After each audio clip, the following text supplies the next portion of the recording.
Welcome to Mobilizing Tech Talent, Tools to Grow, Attract, and Retain Albertans, a 6-part web series presented by the Information and Communications Technology Council as part of a capacity-building program called TADE, Talent Acquisition for the Digital Economy. The objective of TADE is to give small and medium Alberta employers HR tools to help them find, hire, and retain digital talent, which is essential to businesses across sectors to thrive in the digital economy. TADE is a free program funded by the Government of Alberta in partnership with the Government of Canada. A link to the program's resources can be found in the description below. My guest today is a business innovation strategist and storyteller focused on the intersection of the future of work and technological disruption. Javier Lozano is helping employers and organizations across Canada understand the transformational impact of digital technologies on their business model, organizational design, and skills.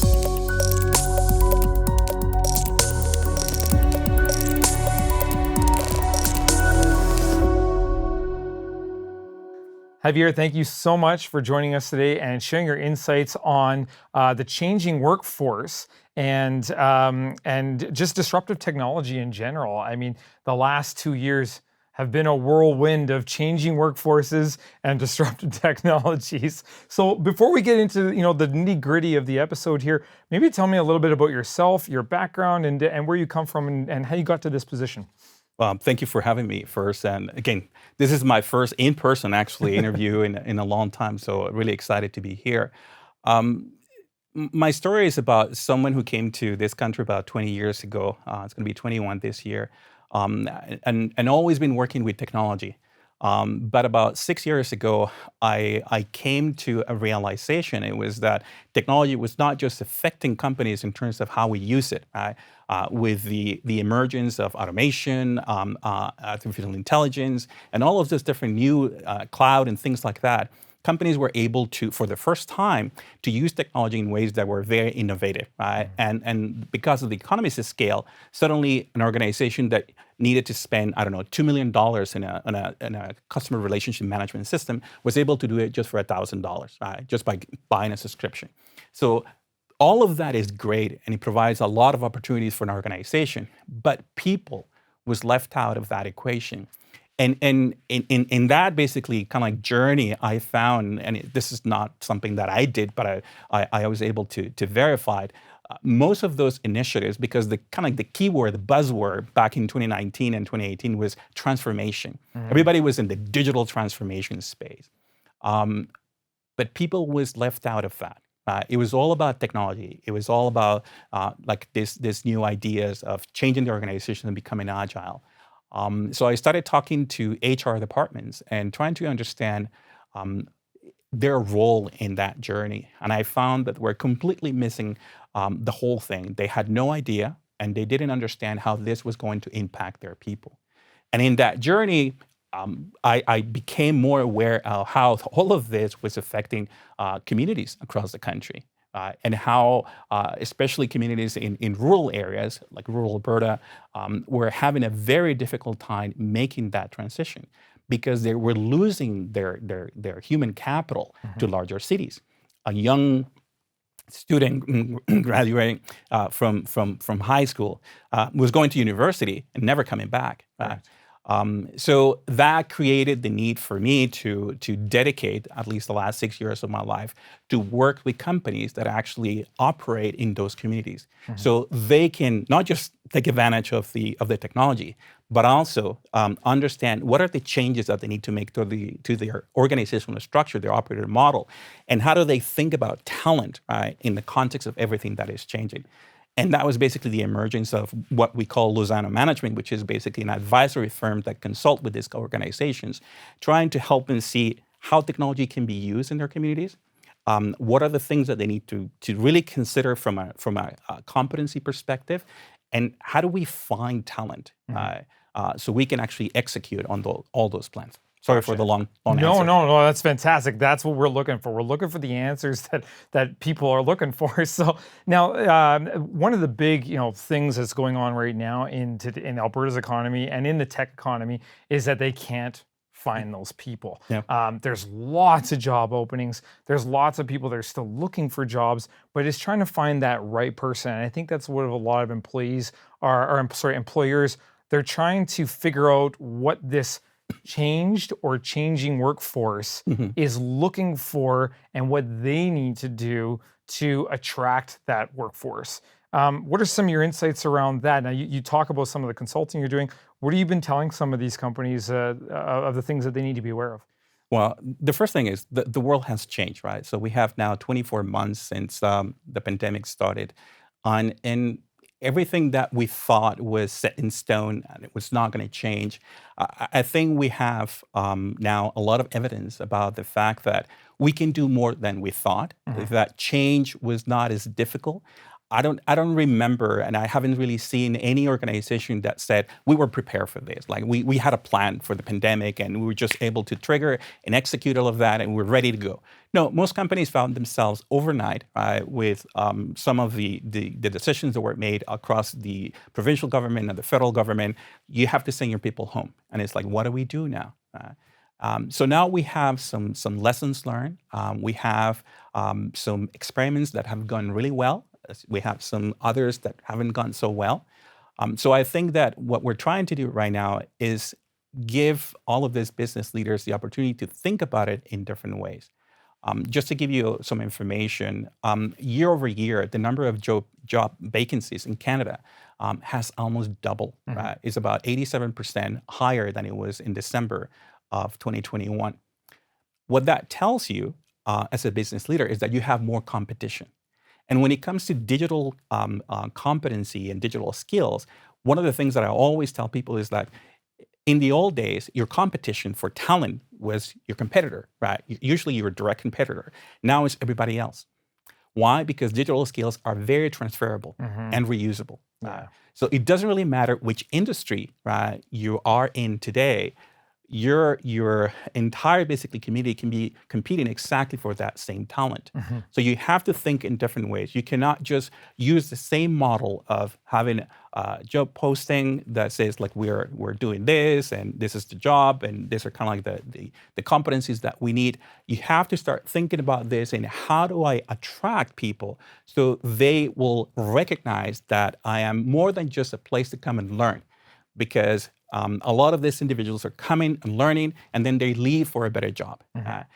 So companies are finding it very difficult not just to attract talent, and I saw some of the other videos when you're talking about that. It is very difficult to retain that talent. Yeah. We haven't really done anything with all those lessons that we have for the past 2 years. So I think that's the place to start, is going back to the information that we had about our employee satisfaction, employee engagement. It's how do we reapply some of those things to this new environment? How do we take those lessons and say, okay, maybe we can create, I don't know, 1 or 2 or 3 different models. People are talking about hybrid work. What does it mean for you? Right? Hybrid work could be different things for different people, depending on who you are. If you are a single mom, hybrid work means something for you that is different if you are basically a person who just enjoyed basically staying at home. It's different for someone who is neurodivergent, who maybe has some challenges that are different from everybody else. And all those things need to be taken into account so you can create an environment that is more inclusive, that is going to create those opportunities. And it doesn't have to be perfect for everybody, but you can be open and transparent and talk to your basically employees and your prospect candidates and say, look, this is what we're trying to do. Like, this is how we're trying to become different. This is how we're trying to share with you some of the ideas that we have, and be vocal about that. If you look at a job description right now, very few companies, the only thing that they say is like remote, right? What does it mean, right? Exactly. I love the fact that they're putting it, but it means nothing for a candidate. Right. That doesn't inspire me or anybody else to say, I'm going to click on that just because there is, say, hybrid, remote, right? Or in the office. Right? So it's giving the organization the opportunity to really reuse this information, to start creating maybe some scenarios. It doesn't have to be too many because then it's really hard to manage and control and measure. But at least to say, look, this is what we're trying to do. And then when you start trying to attract candidates, tell them, let them know that you have these ideas, because unless you're open and transparent about that, they're not going to know. Yes. And so, how would you say like employers can go about communicating that? And I know you say tell them. So, from both the retention and the attraction, where does that start to? Where do you bring that up in conversation? On this is what we're doing. This is what we're trying. So, for retaining, Mhm. you got to tell your current workforce, "Hey guys, okay, things are changing again. What's been working for you? How are you communicating that to the workforce that you currently have?" And then also telling the workforce you're hoping to attract how that's done.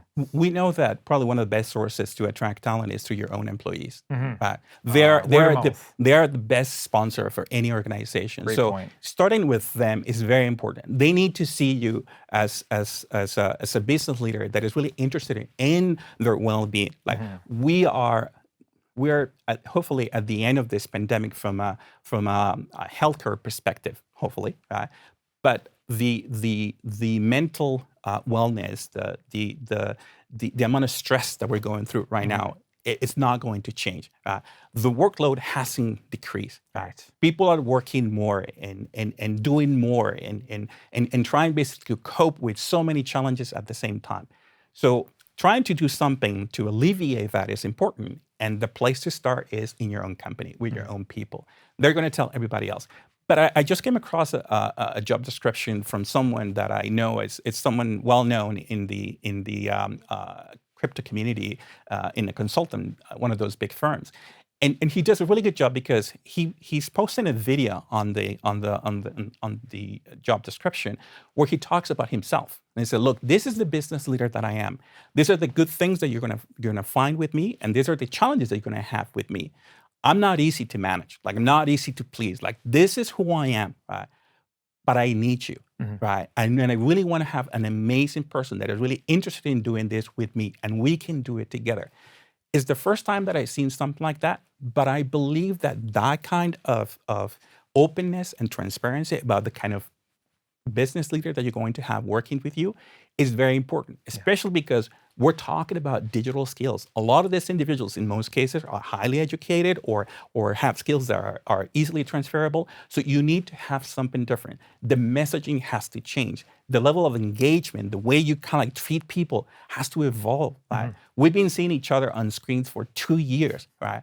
Seeing each other in person is going to be so important because that moment, right, that connection needs to be real because Mhm. people are going to feel it right away, Yes. right? We haven't seen each other for a long time, so we're going to feel that. Really, it's going to be right there in front of us. So things like that are going to help. And it's again, every organization is different, and not everybody has the resources, not everybody has the capacity. But it's about coming together, talking basically among your peers, your organization, and asking your own employees, how do we do this? How to reach out to more people? And then from there you can have maybe a couple of options that you can at least incorporate into your talent attraction strategies that you don't have right now. Yeah. Turning your employees, that's a great point. Turning your employees into advocates for your business is got to be one of the most powerful tools you can have. And when we're talking tech, we're in such a digital age. People are reviewing on Google, on Facebook. They're putting in their 2 cents, their comments all the time. And so, as an employee, having the ability to, and it's very cost effective, or cost not costly, to just go to your employees and say, review the company, review the atmosphere that we offer here, and tell people about it. And hopefully that catches the right attention, especially if you're using tools like LinkedIn and whatnot. And I think that can go a really long way. And it's you just have to have the courage as an Yeah. employer Mhm. to ask your employees for their honest opinion. You've said it as well, over this whole 2 years, I think we've all become a lot more understanding Mhm. of what one another's needs are, and we may have even seen the quote unquote human side of our employer, Mhm. and seeing that they go through the same Yeah. challenges just as we do. Is just because they're our employer Yeah. doesn't make them not human.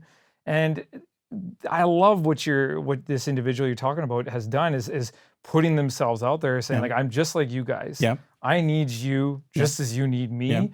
We need to figure out how we're going to work together. Yeah. So that's super cool. People are talking about your company whether you like it or not, Yep. right? If you bring them in, and you work with them and you're open about the challenges that you're facing, chances are they're going to talk about that as well. Right?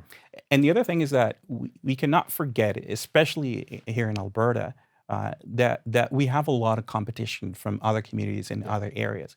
So trying to do this alone, I think is probably more than we can do. Um, in places like Edmonton and Calgary, there is a lot of local support for businesses. But once you walked outside those larger communities, things change. Right? And at least in my experience, what I've seen is that it's really hard for smaller companies to attract new talent. And it started to become very clear that it's not just about hybrid work. Right? We have to think about other elements that could be part of this new idea of attracting talent. I have seen, because I've been there, organizations that are willing to lose talent just because it doesn't meet 100% of the requirements. And even if it has 80%, they're like, you know what, we're going to pass on this individual. Right now, those individuals have a lot of options, especially when it comes to digital skills, because the number of jobs that are available for remote only is just increasing. Right? It's going to continue growing. But it's not enough to say, I want to offer this job remote. In some cases, you really need that individual to come to your community and be part of that community. And if you cannot have it all the way, what can we do to make basically some compromises and find basically some common ground along the way? In Belgium, they just announced the resolution across the country to enable basically a 4-day week. And so an employee and an employer can agree on that, and you're going to have a 6-month trial period. And after 6 months, you can say, look, we're going to have, we want to go back to the office, or I want to do this for the rest basically of my time here. I think especially small and medium-sized companies can look at their job description and say, do I really need this individual here 5 days a week? Right. Chances are no. Yeah. Right? Especially with the type of roles that they're looking at, an individual cannot work for 5 days doing exactly the same thing and be equally productive. So finding ways to say, look, I'm going to be more flexible. If you want to work only 4 days, we can do that. If you want to kind of have different arrangements, we can do that as well. Those kind of ideas, at least to try them, right, and see how they work and see how other people react to it, could be good ways to attract new talent and especially to retain talent. Because as I mentioned earlier, what I think is the worst place to be is becoming that organization that brings candidates, spend a lot of time, resources, and money training these individuals. And a year later, 2 years later, they just say, thank you so much, but I'm going to go and work for this other organization because they are offering me either more money or more opportunities, more growth, whatever it is basically that individual is looking at that moment. Yeah. And I think companies can combat the money situation with the offer situation. So there's always value to the options that are available to an employer or to employee that might not be available over here. And then they have to start weighing, is it more money that I really desire and that's my driver? Or is it the freedom or the just different options that a certain company can offer? So we talked a lot about like the workforce, the changing workforce, the ever-changing workforce, and it's changing more and more as newer generations come up. They're born with technology in their hands pretty much, and they are looking for all these different options and freedoms. Now let's talk about just the technology itself when we look at disruptive technology into incorporating it into an organization. Again, same thing. We've learned so much over the last 2 years on how disruptive technology is such a gain and a benefit. When you talked hybrid, I like that because as we go back to quote unquote norm, it's not normal because there are going to be that changed workforce that want to stay home, or maybe they only want to come in 1 day a week or 2 days a week. How can employers communicate that, organizations communicate that as a new way that they're going to do business and that this is an option now? And how do they approach that? Because it's something that they've just been done one way. Now they want to split it. how can they kind of approach that and explore that that is a viable option now that we have to undertake? I think the first thing is to recognize that a lot of the systems that they have in place are not really designed for this. Hmm. Right? When you talk about hybrid, you need systems of support, right, that are going to enable you to do that. We've been using Zoom and Teams because that's the only thing we have. Right? There's really nothing else. And people have been compromising on all of that. And that's why we have people working extra hours, extra days, right, just to catch up with all these things. Yeah. But as an organization, is to really rationalize those roles and the things that they need, the systems of support that they need, so they can be actually fully productive. A lot of the companies have systems that are based out of the desktop, right? The desktop is my generation. I grew up with a desktop. Like that was basically the system that I knew how to use and I recognized. But today we have people working in warehouses that need to go to a desktop just to enter some information. Why? Because a lot of the applications that they have in the handhelds are not really able to support all the functionality and capabilities that the desktop application has. So think about that. Think about how your systems, right, the applications and services that you have inside your organization are going to enable that. Because if you only give people the chance to say, okay, yeah, you can work from home or you can do all these things, but they're not able to use the information, they're not able to use the systems, they're not able to really collaborate and communicate with each other in a way that is efficient and effective, that's not going to work, right? We're just basically creating an environment that is going to frustrate people over and over and over again. So think about that. And the best source of information that you have is your own employees.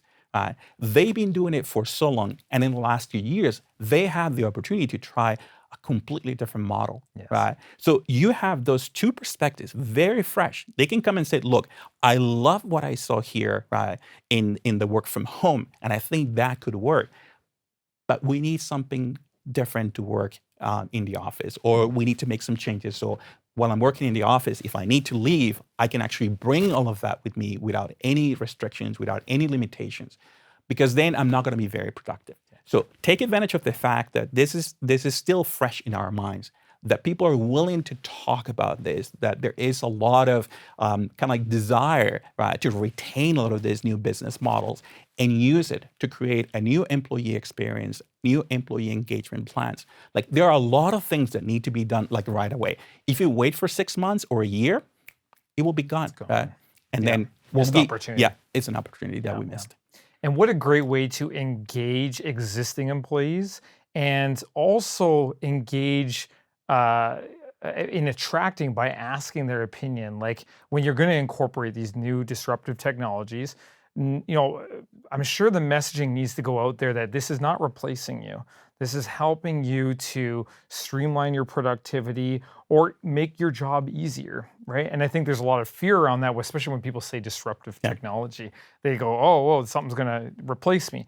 You'll always need the human touch and the human element no matter what. And again, the great way to engage those employees is to ask their opinion. Over the last 2 years, what have you learned that maybe I haven't seen over here? And how should we incorporate that? And what are your opinions? And asking new talent to come in right out the gate, asking them that question of, what were you using over there? What did you learn in school that you think might, translate well into our business or making us more streamlined? Yeah. Before 2019, I did a lot of public speaking, and the number one question, I was talking basically about all these new technologies in the context of the business. The number one question that I got is, how is this going to affect my job? Right? In the last few years, we have realized that it's really hard to do business without people. Right? We have created systems and systems of systems that are very efficient, but not resilient. What gave companies resiliency was not systems or technology, it was people. Right? So it's understanding how we use all of those lessons learned in the context of all the things that we need to do, and they start really reframing that relationship, because yes, we're going to have automation. It is inevitable, right? We're going to have algorithms that are going to do more in our jobs. It is inevitable, right? We're going down that path. Whether we're prepared or not, that's a different question. Right? But when we tell people, don't worry, if we bring a new machine, if we bring a new system, you're going to be able to do other things. What we need to do right now is answer that question. What are those other things that we can do? And because of the last 24 months, we have plenty of new information that we can use to say, we can do these other things right now. We can actually decentralize the workforce. In some cases, companies they struggle with physical space. Right? So is there a better way that we can do this? Some companies are challenged with attracting talent because they are in communities that are very difficult. How do we use all of this to create those, this is what you are going to do if we use automation, machine learning, and all these other things to bring basically new value to the organization? Reimagining roles, I think, is going to be imperative for these organizations that are trying to become more digitally competent and enable basically really all these capabilities across the business. It cannot be an isolated group. Like if you're just helping marketing or sales or operations, that is good as a proof of concept or proof of value, but you need to start thinking on the larger scale and see, it's my workforce, the ones that needs to be enabled and reimagined, and all these things kind of come together right now. And we're not going to have a lot of time because as much as we would like to think that my company is going to be very attractive for talent, everybody else is competing, right, for that same individual. Yes. And we know, because we have the data, that the number of graduates that we have that are able to provide that level of skills is very limited. And companies that are very large are competing for those resources with everything they have. And they're going to continue doing that because they know that those individuals are going to be a key factor in their future success. And for a smaller business to be competitive on attracting that might not have the dollars, they need to be flexible. Yeah. And filled with options. Creative. Yes. I've been talking to different chamber of commerce in different communities because, as I said earlier, this is not about one single company trying to do this. You have to find ways to create an ecosystem of support for these individuals. Like we have a fairly large number of immigrants coming to our province on a yearly basis, and we saw the numbers from the federal government that are going to increase substantially over the next few years. There's a lot of people that have those skill sets, but they never get connected because they don't even know that those companies exist. Yes. Right? So it's how do we bridge that gap and bring them into spaces and communities where traditionally they were not even think about that. And I know that some of them are very comfortable staying in larger cities because they get their restaurants from home, the community, like all the network support. And then how do we do that so we can start kind of like using that as a way to help them in the transition, but then over time, they can start moving into our communities and become basically part of that larger ecosystem of resources that we need. So it can become more sustainable because otherwise they're going to stay always in the same place. And unfortunately, some of them are always going to stay with the same companies, like doing the same things. So rethinking and reframing how we use basically those resources that we have in our communities is going to be very important as well. And I know, and you've been talking to some of them, those programs are there and are available, right? But not everybody knows. So the awareness that you're doing and the awareness that the ICTC is doing is really important because otherwise it's really hard for those individuals to really get connected with these initiatives. And that's a unique tool. I'll speak to two things. To speak to what you just said about community and incorporating, that's a great tool for, I think that might be overlooked by a lot of employers, is especially in smaller communities, but connecting and incorporating the communities of those immigrants that are coming into their business. And kind of, you got to make inclusivity really a big part of your business. And it will attract, again, you make the people become advocates for your business. And it might just be as simple as getting involved in community activities and whatnot. And the next thing I was going to talk to was earlier, I was going to say, how do employers prepare? How do they look for it? But you kind of answered that question just in one simple sentence of just always be asking questions.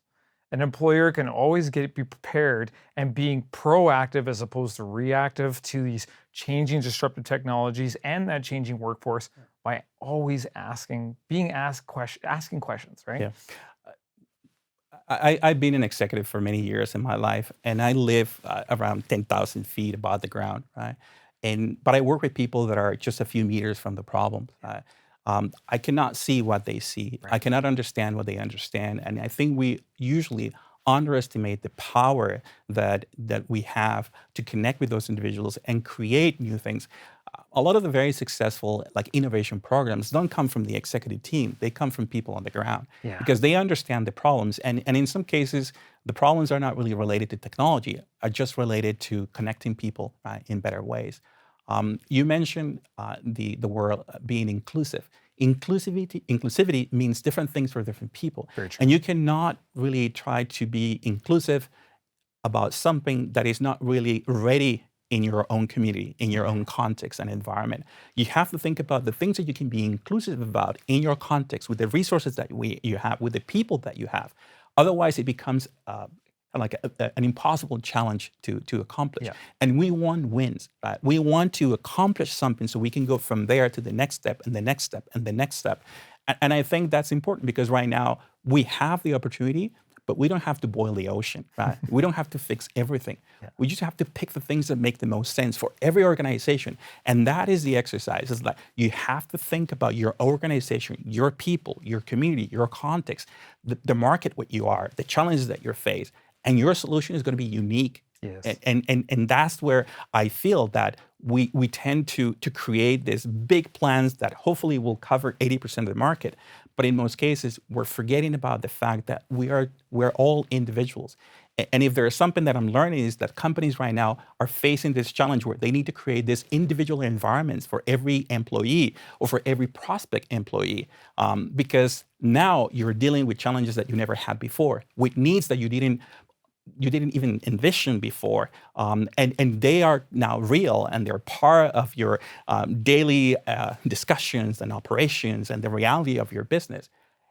And if you don't do something about that, then that candidate is going to go somewhere else. Your employee is going to start looking somewhere else. And as I said earlier, digital skills are very transferable. Right? They can have breakfast working for you, and they can have dinner working for someone else. Exactly.